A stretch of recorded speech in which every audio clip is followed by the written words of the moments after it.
La pesca de palangre a escala comercial es una forma bien miserable de ganarse la vida. Vives en un estado de agotamiento constante, de esos que te van desgastando a lo bruto. El barco siempre huele a pescado podrido y a salmuera congelada. Haces turnos de 20 horas, jalando kilómetros y kilómetros de un pesado cordel de monofilamento desde el agua helada, desenganchando la captura, volviendo a cebar los anzuelos y apilándolos otra vez en las bodegas. Te rompe la espalda y te arruina las manos. Yo era el nuevo. La tripulación éramos solo 3, el capitán, un marinero de cubierta mayor, lleno de cicatrices, que llevaba 30 años pescando, y yo. Estábamos trabajando en una zona del océano bien profunda y aislada. Llevábamos 10 días y la suerte era malísima. En las bodegas casi no había nada, y pescamos algunos poquitos espadines y algo de atún de baja calidad, pero ni de chiste suficiente para pagar el combustible y la carnada, mucho menos para sacar ganancias.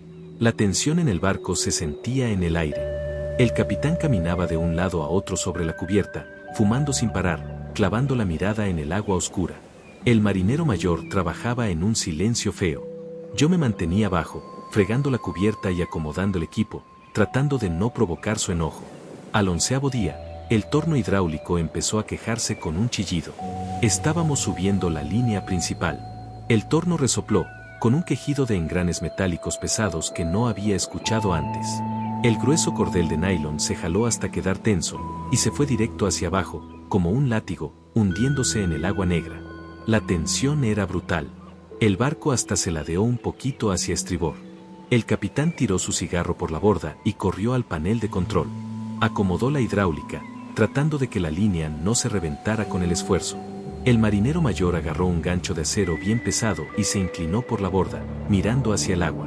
Tardaron 45 minutos en sacar la captura a la superficie.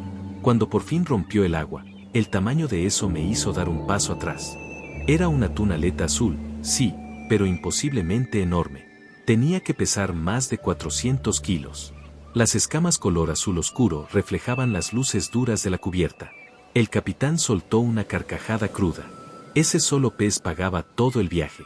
Le alcanzaba para el combustible, para pagarle a la tripulación y para volver a poner el barco en buenos números. El marinero mayor clavó su gancho en la carne gruesa cerca de las agallas, y accionamos la grúa pesada para levantar al animal enorme por la borda y subirlo a la cubierta metálica. Cayó en el piso de acero con un golpe seco y pesado. Yo retrocedí, respirando como pude, y miré el pez de cerca. Estaba deformado. Las proporciones estaban totalmente mal. La cabeza era normal, pero el torso estaba hinchado de manera grotesca. El vientre se inflaba hacia afuera, estirando las escamas blancas de la parte de abajo hasta que parecían a punto de rasgarse. A los costados del atún había decenas de cicatrices profundas y redondas.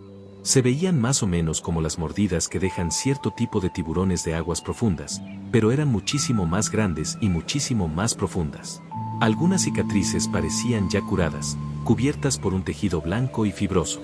Otras se veían frescas, y soltaba un líquido oscuro que goteaba sobre la cubierta.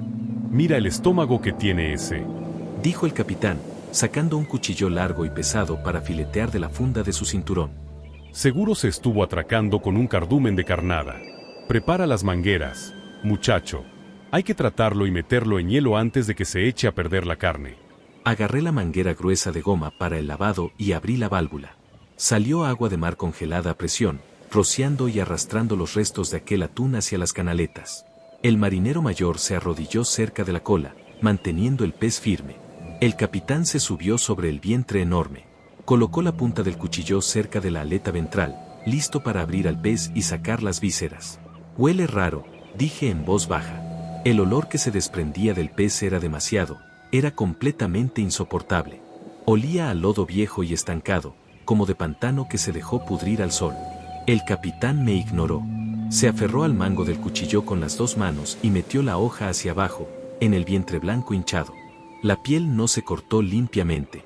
Se dio con un sonido fuerte y húmedo, como un pop de esos. El vientre del atún enorme se reventó. Y para nuestro susto, no había nada adentro. No había huevas, no había estómago, no había corazón.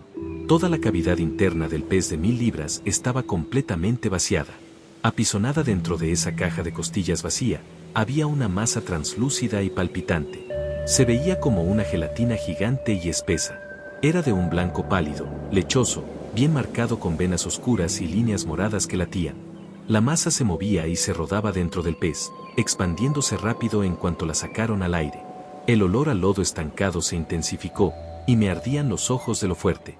Me quedé helado. Solté la manguera. El capitán miró hacia la cavidad, con el cuchillo colgando flojo en la mano.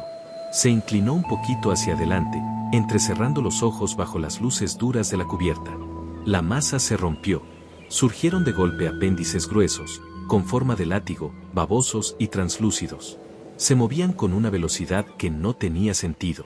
Los apéndices me ignoraron por completo. Se fueron directo a los dos hombres inclinados sobre el pez. Dos tentáculos gruesos y musculosos salieron disparados y se enroscaron directamente alrededor de la cara del capitán. Se aferraron a su piel con un agarre pesado, cerrándole por completo la boca, la nariz y los ojos. Otro grupo de apéndices se lanzó hacia el marinero mayor, se le enredó por la parte trasera de la cabeza y se enterró en el cuello. Los hombres no alcanzaron ni a gritar. Se desplomaron sobre la cubierta metálica al instante. El capitán cayó hacia atrás, con los brazos tiesos, y las manos se aferraban inútilmente a ese músculo grueso y mojado que le sellaba la cara. El marinero se desplomó hacia adelante, con la frente pegando en el barandal de acero. Yo no podía moverme. Sentía las botas clavadas al piso, como atornilladas, y se me detuvo la respiración por completo. Vi la masa translúcida dentro del atún seguir palpitando, bombeando un líquido oscuro y espeso por los apéndices directo hacia las cabezas de mis compañeros. La pelea no duró ni 10 segundos. Las manos del capitán se soltaron de su cara y cayeron de lado, sin fuerza. El marinero dejó de retorcerse. Me paré a 10 pies, agarrado del barandal detrás de mí, esperando a que soltara las cosas, esperando a que el sufrimiento de esos hombres terminara. Nunca lo hizo. En perfecta sincronía, el capitán y el marinero mayor se fueron incorporando despacio desde la cubierta. Sus movimientos eran raros, no como humanos. Se veían como marionetas levantadas por cuerdas pesadas. Se pusieron de pie rectos, con los brazos colgando completamente flojos a los lados. Los apéndices gruesos seguían firmemente pegados a sus cabezas, como tirando hacia atrás hasta la masa palpitante dentro del pez destrozado. Los dos hombres giraron lentamente la cabeza para verme. La mandíbula del capitán se le cayó. Los costados de su mandíbula sonaron con un fuerte crack al desarticularse. La boca se le abrió en un gesto enorme, imposible.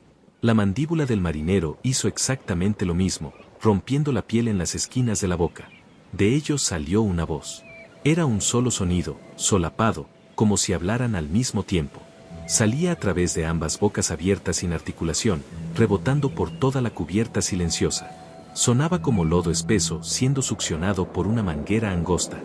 El abismo está vacío. La voz vibraba en mis dientes. Nos hemos comido la oscuridad. Las fosas están secas, y ya no queda vida consciente abajo. Pegué firmemente mi espalda al barandal metálico, con las manos temblando a lo bestia. Quería correr, pero no había a dónde.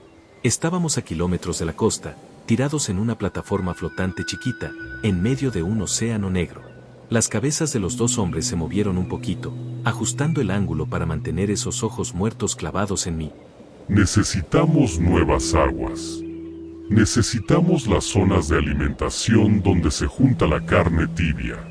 Y tú, muchacho, conoces el camino. La masa dentro del atún palpitaba, brillando un poquito bajo las luces duras.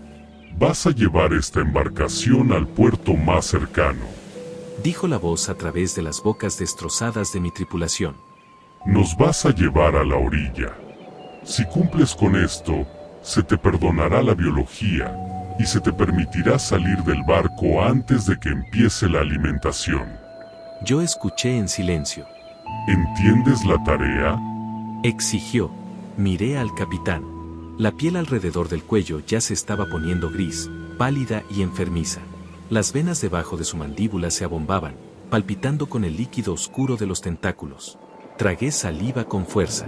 Sí, murmuré. Hazlo. No pierdas el tiempo, muchacho, respondió la voz. El capitán y el marinero se dieron la vuelta y se apartaron de mí. Caminaron lento, hacia el centro de la cubierta, y se quedaron totalmente quietos, con los brazos colgando tiesos, los amarres gruesos y húmedos conectándolos al pez enorme. Yo me moví.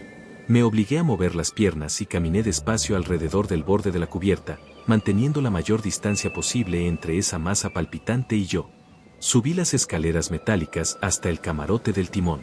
Entré a la cabina y cerré la puerta pesada con seguro. Mis manos temblaban tanto que apenas pude mover el pestillo para cerrarla. Me senté en la silla del capitán, mirando por la ventana de vidrio reforzado hacia la cubierta. Aceleré. El motor diésel rugió en la panza del barco y después giró la hélice, ajustando el rumbo con el sistema de navegación GPS. Puse el piloto automático para el puerto de aguas profundas más cercano en la parte continental. El viaje iba a tardar más o menos 14 horas. Me quedé sentado en la cabina cerrada, mirando la cubierta. Durante las primeras horas, aquellos hombres a los que alguna vez llamé compañeros se quedaron ahí parados. El océano rodaba alrededor de nosotros, el barco subía y bajaba con el oleaje, pero el capitán y el marinero seguían clavados, perfectamente firmes, con la mirada perdida hacia adelante. Luego empezó el proceso de digestión. Yo miraba a través del vidrio, con horror y completamente impotente, mientras el uniforme del capitán empezaba a colgar flojo en su cuerpo. Su masa corporal se iba encogiendo. La piel de la cara, antes bronceada y curtida por el clima, se volvió un asqueroso gris ceniza. A medida que pasaban las horas, la integridad de su carne empezó a fallar. La piel alrededor de los pómulos se abrió, y se le escapaba un líquido espeso y transparente. Grandes parches de piel gris se desprendían del cuello y de las manos, resbalando húmedos por su ropa y juntándose en la cubierta metálica. El marinero mayor no corrió mejor suerte. Se le fueron cayendo los hombros hacia adentro. Los huesos de sus brazos parecían deshacerse, dejándole las extremidades colgando como tubos de goma desinflados. Los tentáculos gruesos pegados a sus cabezas palpitaban todo el tiempo, bombeando los restos licuados de los hombres de vuelta hacia la masa central dentro del atún. Todavía seguían de pie, todavía estaban respirando, pero los estaban vaciando, igualito que al pez. Me quedé sentado en la cabina oscura, con el brillo verde del radar iluminándome la cara. Revisé el mapa de navegación. El icono parpadeante que representaba nuestra embarcación se iba acercando lentamente a la costa. También vi los datos de población de la ciudad portuaria a la que íbamos, cientos de miles de personas. Si llevaba este barco hasta los muelles, eso se iba a esparcir. Si era capaz de vaciar a un atún azul de 400 kilos y someter de inmediato a 2 hombres adultos, entonces, no sé qué puede hacerle a una ciudad entera. Miré la hora. Faltaban como 3 horas para la costa. El cielo todavía estaba negro total. Armé un plan. Era el único resultado lógico. Desenganché la puerta pesada de la cabina muy despacio. Mantuve los ojos en la cubierta. La entidad parecía dormida, enfocada solo en digerir a los 2 hombres. El capitán era casi un esqueleto gris, deshaciéndose, dentro de un abrigo pesado. Me colé fuera del timón y bajé por las escaleras metálicas en silencio, evitando por completo la cubierta principal. Caminé por el estrecho pasillo lateral hacia la escotilla trasera. Esa escotilla bajaba directo a la sala de máquinas. Hice girar el volante pesado de metal de la tapa de la escotilla, apretando los dientes porque escuché un leve chirrido de las bisagras. Me bajé por la escalera metálica inclinada, directo a la panza del barco. La sala de máquinas era increíblemente ruidosa y demasiado caliente. El enorme motor diésel marino estaba trabajando, empujando el barco pesado a través del agua. El olor a aceite y combustible se quedaba espeso en el aire. Me acerqué a las líneas principales de combustible. Las embarcaciones de pesca comercial guardan miles de galones de diésel en sus tanques. Las líneas van de los tanques pasando por una serie de válvulas de seguridad para alta resistencia, antes de entrar al bloque del motor. Encontré una llave inglesa pesada de hierro tirada en un banco de trabajo. Me aproximé al conjunto principal de distribución. No cerré las válvulas. En cambio, coloqué la llave sobre las conexiones gruesas de latón que conectaban la línea principal de alimentación con la entrada al motor. Agarré la herramienta y jalé con todas mis fuerzas. La conexión de latón hizo un quejido. Jalé más fuerte, y terminé desbaratando las roscas por completo. El metal cedió. La gruesa manguera de combustible, a alta presión, se desconectó de la entrada. Un chorro masivo y presurizado de combustible se derramó en la sala de máquinas. El combustible golpeó las placas calientes de metal de la cubierta y de inmediato empezó a juntarse en charcos. El olor era instantáneamente asfixiante. Tiré la llave y fui por la línea secundaria de alimentación, rompiéndola también. Cientos de galones empezaron a inundar la cubierta baja, salpicando contra los costados interiores con el vaivén del barco. El motor, sin combustible, empezó a toser. El traqueteo pesado se volvió una tos violenta, como sacudida. Ya no tenía mucho tiempo. El cambio en el ruido del motor y la pérdida repentina de velocidad lo iban a alertar a esa cosa. Subí de regreso por la escalera metálica lo más rápido que pude, pero mis botas patinaban un poco por el diésel que me había quedado pegado en las suelas. Me lancé por la escotilla trasera y la cerré, dejándola sin asegurar. Corrí al compartimento de almacenamiento cerca de la popa y agarré un traje de emergencia naranja demasiado llamativo. Estos trajes están pensados para mantener viva a una persona en agua helada durante unos días. Me lo puse encima de la ropa y me lo ajusté hasta el cuello. Me moví hacia el barandal y ubiqué el contenedor del bote salvavidas de emergencia. Desabroché las correas pesadas que mantenían el barril blanco de fibra de vidrio sujeto al barandal, y luego empujé el contenedor por la borda. Cayó al agua y, al instante, se desplegó, se infló en una balsa pequeña, brillante, de color naranja. El motor del barco al fin se apagó por completo. La embarcación se ladeó cuando perdió el empuje hacia adelante, y quedó asentada en la parte baja entre las olas. El silencio repentino, absoluto, pesaba más que el ruido del motor. Saqué una bengala roja de emergencia del cajón que estaba en el mamparo, y luego agarré el tapón plástico. Un sonido húmedo y pesado de arrastre empezó desde la cubierta principal. Volteé la cabeza. El capitán y el marinero se estaban moviendo. Iban arrastrando sus cuerpos grises y destrozados, deshechos, por la cubierta hacia el pasillo de atrás. Los gruesos apéndices se quedaron tirando detrás, jalando completamente fuera de ese atún vaciado la gelatina enorme y palpitante. Lo que fuera ya sabía que el barco se había detenido. Sabía que todavía no llegaban a la costa. La mandíbula del capitán estaba abierta por completo, apoyada contra el pecho. A ti se te concedió la vida, muchacho. Se escuchó la voz desde sus gargantas destrozadas. Y ahora formarás parte de nosotros. Se movieron más rápido de lo que sus cuerpos en ese estado deberían haber permitido. Doblaron la esquina del camarote del timón, y se fueron directo hacia el pasillo trasero donde yo estaba parado. Yo estaba al lado de la escotilla abierta que bajaba a la sala de máquinas. Golpeé el tapón contra la parte superior de la bengala. El compuesto químico se encendió al instante, escupiendo una luz roja cegadora y brillante, y una lluvia de chispas calientes en el aire oscuro. La bengala ardía con un calor intenso que chasqueaba, silbando. Los dos hombres huecos se lanzaron hacia mí, con los brazos extendidos, y los tentáculos pálidos palpitaban rápido. Arrojé la bengala roja encendida directamente por la escotilla trasera abierta, hacia la sala de máquinas inundada. No esperé a ver cómo caía sobre el combustible.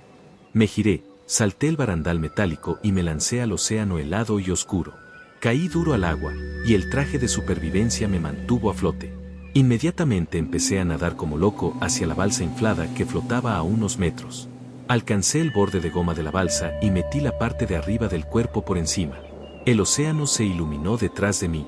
La explosión fue un estruendo enorme que se sintió en todo el agua y me sacó todo el aire de los pulmones. Me metí por completo en la balsa y miré hacia atrás. La embarcación de pesca ya no estaba, ahora había una columna altísima de fuego. El combustible diésel se encendió al instante, y voló la cubierta trasera completa fuera del casco.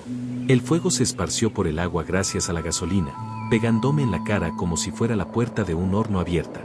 Entre el rugido de las llamas, escuché un sonido que nunca voy a olvidar. Era un chillido agudo, vibrando con una furia antigua total. El sonido se metió por encima del ruido de la explosión, perforando la noche mientras la masa palpitante y sus anfitriones secuestrados se incineraban en el estallido.